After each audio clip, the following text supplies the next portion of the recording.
ഇപ്പം മൂന്നാറിൽ പണ്ട് ട്രെയിൻ ഉണ്ടെന്നൊക്കെ കേട്ടിട്ടുണ്ട്. ശരിക്കും എങ്ങനെയാണ് ഈ കുന്നുംപുറത്തൊക്കെ ട്രെയിൻ അവർ സൃഷ്ടിച്ചത്? മൂന്നാറിൽ ട്രെയിൻ ഉണ്ടായിരുന്നു പണ്ട്.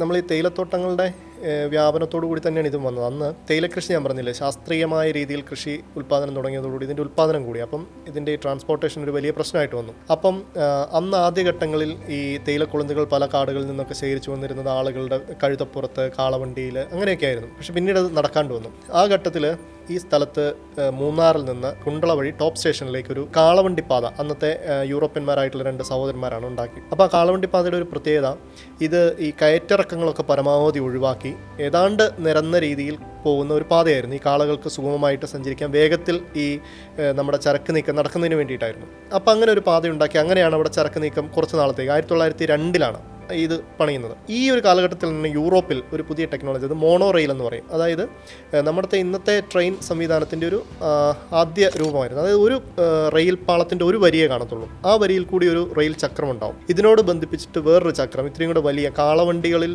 ഉപയോഗിക്കുന്ന തരത്തിലുള്ള ചക്രം ഉണ്ടാവും. അപ്പോൾ ഒന്ന് ഈ പാളത്തിൽ കൂടിയും ഒന്ന് അതിനോട് ചേർന്നുള്ള മൺറോട്ടിൽ കൂടിയായിരിക്കും. ഈ വലിയ ചക്രത്തിൽ ഒരു കാളയെ ബന്ധിപ്പിച്ചിട്ടുണ്ടായിരിക്കും. അപ്പം ഈ ഇരുമ്പ് ചക്രത്തിൽ കൂടി പെട്ടെന്ന് കർഷണബലം കുറവാണ്. അപ്പം വേഗത്തിൽ നീങ്ങാൻ സഹായിക്കും. അങ്ങനെയാണ് ഈ മോണോ റെയിലിൻ്റെ ഒരു പ്രത്യേകത. അപ്പോൾ ഈ കാളവണ്ടി പാതയെ ആളുകൾ അവർ ഒരു മോണോ റെയിലാക്കി മാറ്റി.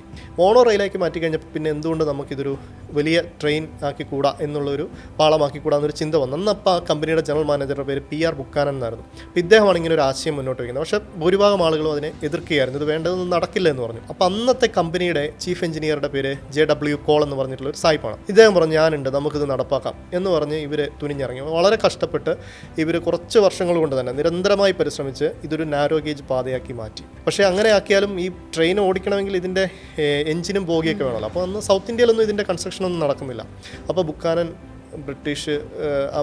ബ്രിട്ടനിൽ തന്നെ ബന്ധപ്പെട്ട് ലണ്ടനിൽ നിന്ന് എഞ്ചിനുകളും ബോഗികളും കപ്പൽ കയറ്റി കൊണ്ടുവന്നു. അത് ഈ തൂത്തുക്കുടി ആണ് അന്നത്തെ തുറമുഖം. ആ റെയിൽവേ സ്റ്റേഷനിൽ കൊണ്ടുവന്ന് അവിടെ നിന്ന് ഈ വലിയ കാളകൾ വലിക്കുന്ന വണ്ടിയിൽ കെട്ടിവെച്ച് കൊരങ്ങണി എന്ന് പറഞ്ഞ സ്ഥലത്ത്, മൂന്നാറിൻ്റെ താഴ്വാരമാണ് തമിഴ്നാട്ടിൽ, അവിടെ വരെ കൊണ്ടുവന്നു. പക്ഷേ അവിടെ നിന്ന് മുകളിലോട്ട് കയറ്റണമല്ലോ. അപ്പോൾ അന്ന് ഈ തേയില തോട്ടങ്ങളിൽ നിന്ന് തേയിലക്കുളന്തുകൾ താഴേക്ക് എത്തിക്കുന്നതിന് വേണ്ടിയിട്ടും ഈ ആളുകൾക്കുള്ള ഭക്ഷണമൊക്കെ മുകളിലോട്ട് കൊണ്ടുപോകുന്നതിന് വേണ്ടിയിട്ട് ഒരു റോപ്പ് വേ സംവിധാനമുണ്ട്. ഇത്രയും ഭാരമുള്ള എഞ്ചിനും ബോഗിയും എല്ലാം ഇവർ ഈ ഉരുക്ക് വടത്തിൽ ബന്ധിപ്പിച്ച് മുകളിലേക്ക് റോപ്പ് വേ വഴി കയറ്റി. പക്ഷേ ഒന്നും സംഭവിച്ചില്ല. ഇത് മുകളിൽ ചെന്നു. പിന്നാലെ എത്രയോ കിലോമീറ്റർ ദൂരത്ത് നിന്ന് എഞ്ചിനുകളും ബോഗികളും അവിടെ വന്ന് അങ്ങനെ അവിടെ തീവണ്ടി ഓടാനുള്ള ഒരു സാഹചര്യമുണ്ട്. അപ്പോൾ 4 എഞ്ചിനുകളാണുള്ളത്. അപ്പോൾ PR ബുക്കാനൻ എന്ന് പറയുന്ന ഈ ജനറൽ മാനേജറാണല്ലോ ഇതിൻ്റെ ആശയം മുന്നോട്ട് വയ്ക്കുന്നത്. അപ്പോൾ ആദ്യത്തെ എഞ്ചിൻ അവർ PR ബുക്കാനൻ എന്ന് പേരിട്ടു. മൂന്നാറിലെ ഏറ്റവും ഉയരം കൂടിയ കൊടുമുടി ആനമുടിയാണ്.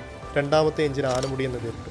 അങ്ങനെ മറ്റൊന്ന് കുണ്ടള എന്ന് പേരിട്ടു. അങ്ങനെ 4 തീവണ്ടി എഞ്ചിനുകളും ബോഗികളും 1908 അവിടെ മൂന്നാറിൽ ട്രെയിൻ ഓടിത്തുടങ്ങി. പിന്നീട് പ്രളയകാലത്ത് അത് നഷ്ടപ്പെട്ടു പോകാൻ.